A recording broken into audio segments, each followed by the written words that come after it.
Sıcak bir süreç, bir yılı doldurduğunu yarın itibariyle tam anlamıyla bir yılı bitirecek. Yeni bir sürece doğru adım atıyor ama ben son sıcak gelişmelerden başlayayım.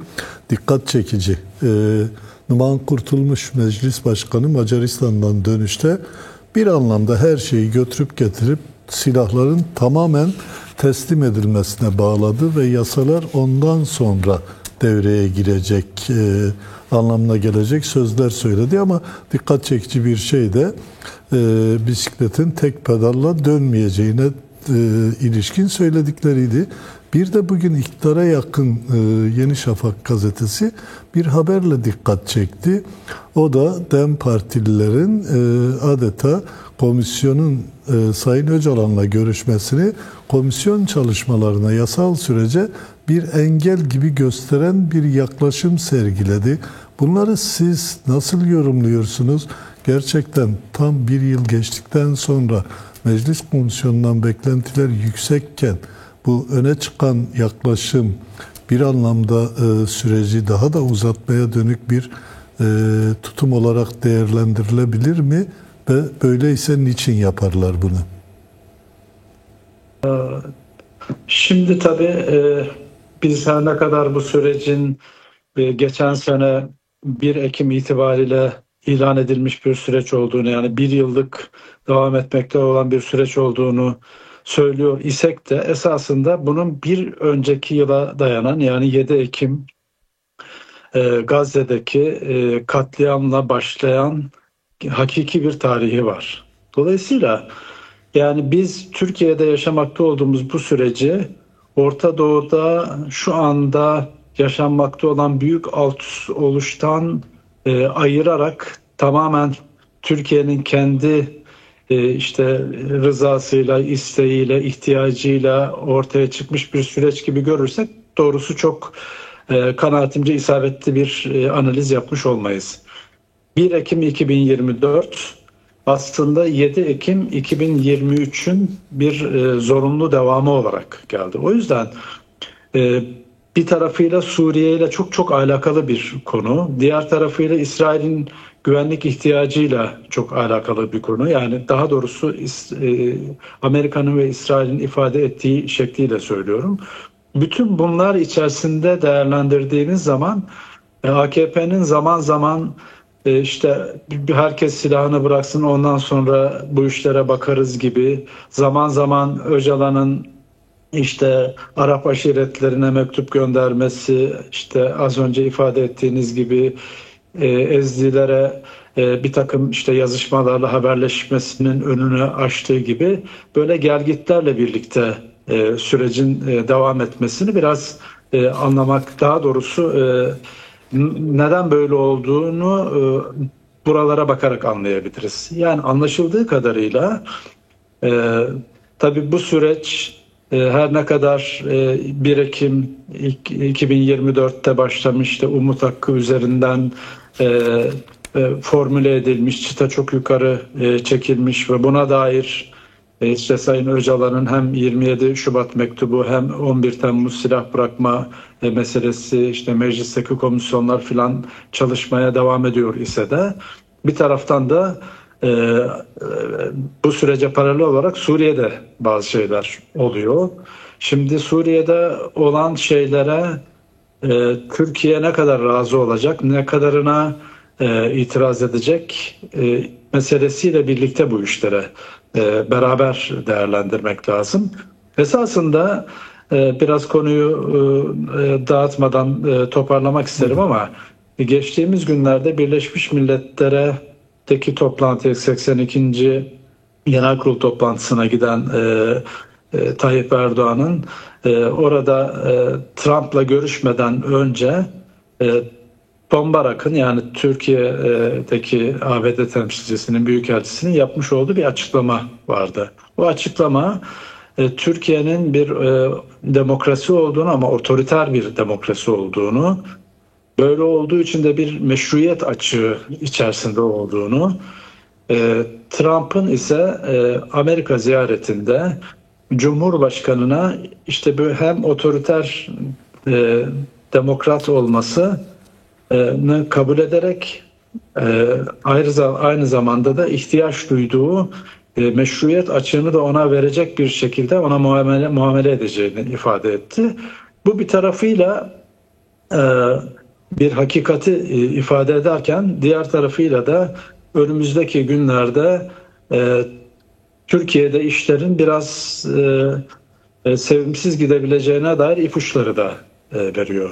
Açar Şöyle ki mısınız madem bunu mesela? otoriter bir demokrasi var ve madem Amerika bunu artık makul ve bir vaka olarak görüyor ve madem bu vakayı bir meşruiyetle desteklemek istiyor, o halde anlaşılıyor ki önümüzdeki günlerde bu otoriterleşmenin daha fazla artması gibi bir risk söz konusu ve böyle bir otoriterleşmenin artması olacak ise ona Amerika'nın çok da böyle yapmayacağı, göz yumacağı, onunla çok fazla eleştirmeyeceği gibi bir sonuç ortaya çıkartabiliriz. Bu tabii Türkiye'deki iç politikayı, özellikle kanaatimce CHP'ye dönük bir baskı politikasının, yani yargının bir araç olarak kullanılarak CHP'nin çökertilmesine dönük siyasi pratiğin artacağı gibi bir sevimsiz bir sonuç çıkartmamızı mümkün kılıyor diye düşünüyorum. Tabii Kürt meselesine geldiğimiz zaman bunun elbette hani Suriye ile bir ilişkisi var. Çünkü Suriye'de 10 Mart'ta biliyorsunuz Ahmet el-Şara ile Nazım Abdi arasında imzalanan, işte seçimlerin yapılacağı, işte çeşitli komitelerin kurulacağı bir entegrasyon süreci yürümesi düşünülüyor idi ama o çok böyle tasarlandığı şekilde gitmedi. Orada birkaç noktada taraflar arasında bir anlaşmazlık olduğu anlaşılıyor ve bu taraflardan biri de maalesef Türkiye, Ahmet el-Şara'ya da kendi adeta sözcüsü gibi davrandırtarak burada bir ısrarın içinde. O da hem silahlı güçlerin, yani Suriye Demokratik Güçlerinin doğrudan Suriye ordusuna, merkezi ordusuna bağlanması, hem de ademi merkeziyetçi bir yönetim talebinin olmayacağına dönük Ahmet Şara üzerinden bir baskının oluşturmasını görüyoruz. Tabii bütün bunlar Suriye'de gerçekleşebilir mi?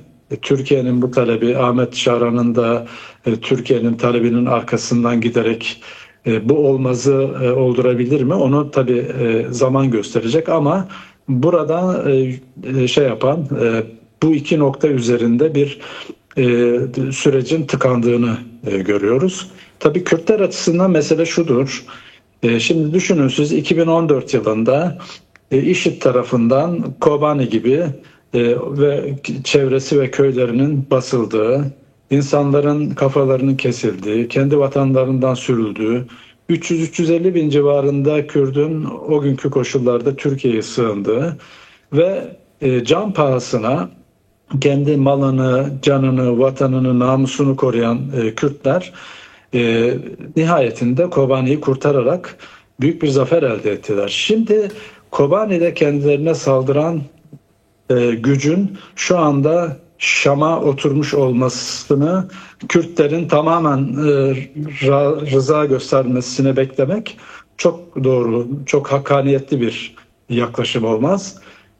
Tabii ki yani Şam'daki insanların değişme hakkı olmadığını söylemek istemiyorum. Elbette hayat herkesi dönüştürüyor, değiştiriyor.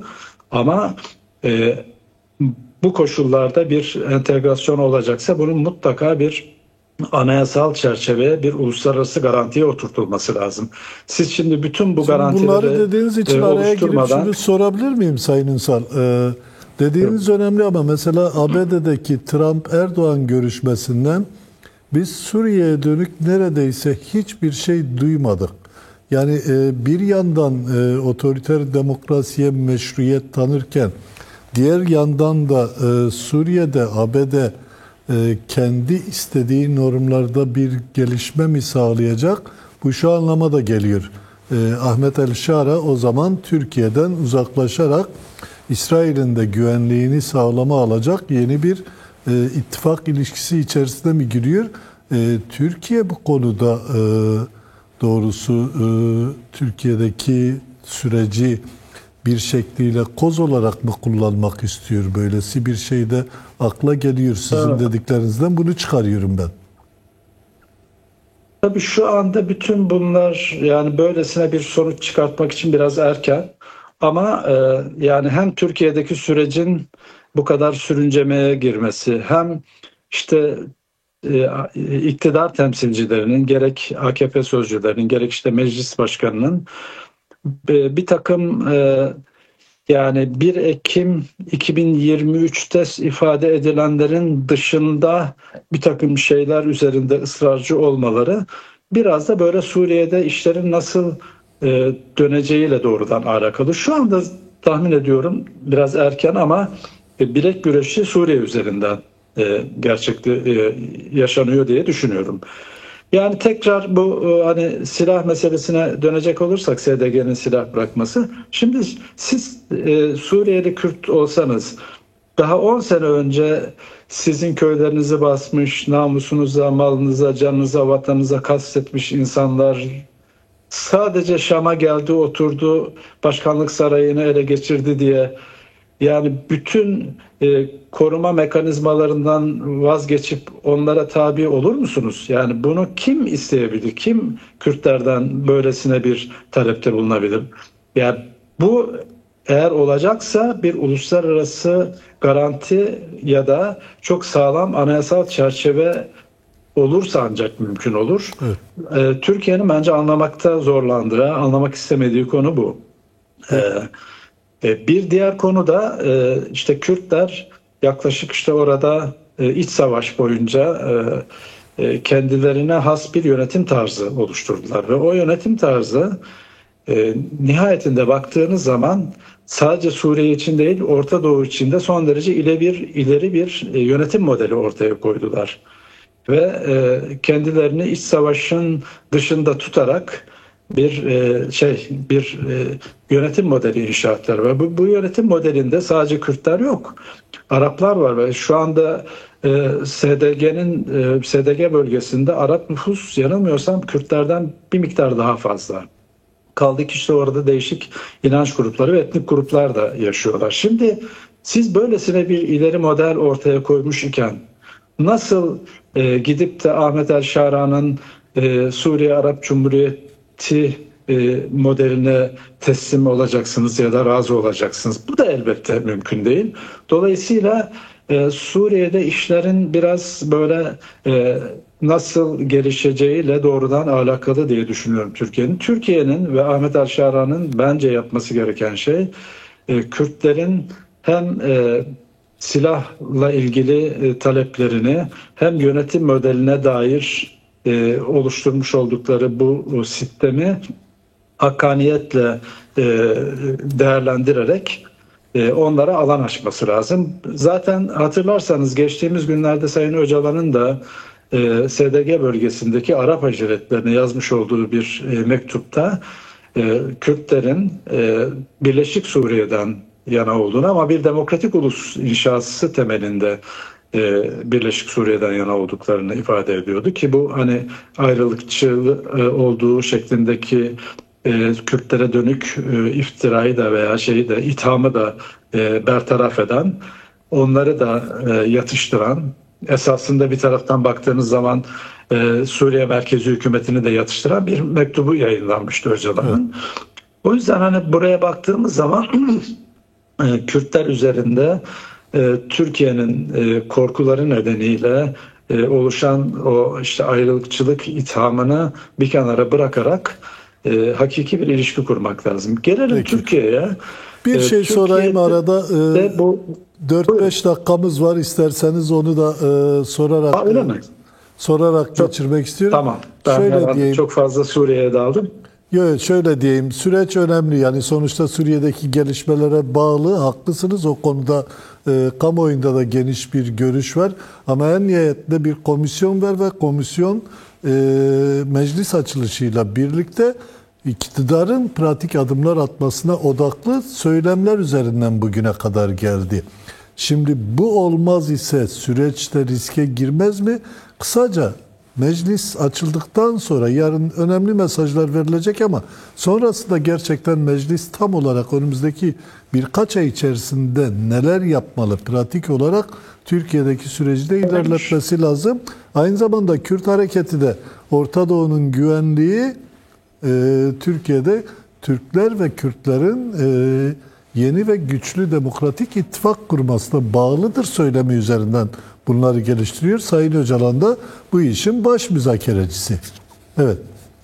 Çok haklısınız. Ben açıkçası bu saatten sonra yani bu kadar büyük laflar edilmiş, işte Öcalan için umut hakkı meselesi Devlet Bahçeli tarafından dile getirilmiş. Heyetler doğrudan Öcalan'a ziyaret ediyor hale gelmiş. Yani bir baş müzakerecilik durumu neredeyse resmen Öcalan için ilan edilmiş. Karşılığında mecliste bir kurul kurulmuş, bir komisyon kurulmuş. Artık buradan tabii ki geri dönüş çok olmaz. Sadece süreç biraz gereksiz yere uzayabilir. Onun için tabii iktidarın yapması gereken, bir kere atması gereken adımlar. Öncelikle bu bir kere umut hakkı, Devlet Bahçeli'nin bahsetmiş olduğu umut hakkı ki silahların bırakılması şartına dayanarak ifade etmişti. Bir kere umut hakkına yararlanması lazım Sayın Öcalan. Madem 11 Temmuz'da bir silah bırakma merasimi oldu ve bu örgütün de doğrudan kabulüyle de silahlı mücadelenin artık zamanının geçtiği resmi olarak PKK tarafından da ifade edildiğine göre bu halde umut hakkından yararlandırılması lazım Sayın Öcalan'ın. Kayımlar meselesini halletmek lazım. Halen yani seçilmiş belediye başkanlarının ve tabii ki bu kent uzlaşısı bağlamında seçilmiş olan CHP'den seçilmiş belediye başkanlarının da iade edilmesi gerekiyor. Yanı sıra Can Atalay'ı da tabii hatırlatmak lazım. O da biliyorsunuz onunla ilgili Anayasa Mahkemesi kararı mecliste de okutulmuş olmasına rağmen o günkü CHP'li Meclis Başkan Vekili Gülizar Hanım tarafından halen Can Atalay da içeride. Tabii bütün bunların yapılması lazım. Yanı sıra tabii şu anda yurt dışına çıkmak durumunda kalan gerek Kandil'de gerekse Avrupa'da insanların geri dönüşüyle ilgili bir yasal mevzuatın mutlaka çıkartılması lazım. Kanaatimce anayasanın 42. ve 66. maddeleri ki bunlar hem vatandaşlık tanımını hem de ana dil ile ilgili eğitim meselesini doğrudan kodlayan maddeler. Bunları mutlaka düzeltmek lazım. Yerel yönetimlerle ilgili az önce ifade ettiğim kayyum meselesi bağlamında onunla ilgili bir tabii düzenleme yapmak lazım. Avrupa Birliği yerel yönetimler şartı Türkiye'nin de aslında çok rahatsız olmayacağı, nihayetinde Avrupa Birliği üyesi olmak gibi bir hedefi de olan bir ülke olarak bence oradaki çekinceler kaldırılarak bu mesele halledilebilir. Ve son olarak da Mahmur kampından bahsetmek isterim. Mahmur kampı tamamen sivil bir kamp biliyorsunuz, askeri değil. Orada işte insanlar 25-30 yıldır neredeyse orada yaşıyorlar. Onların dönüşüyle ilgili de artık bir süreç başlatmak lazım. Bu tıpkı Avrupa'daki ya da diğer Kandil'deki vatandaşlarımızın dönüşüyle ilgili oluşturulacak süreçte olduğu gibi.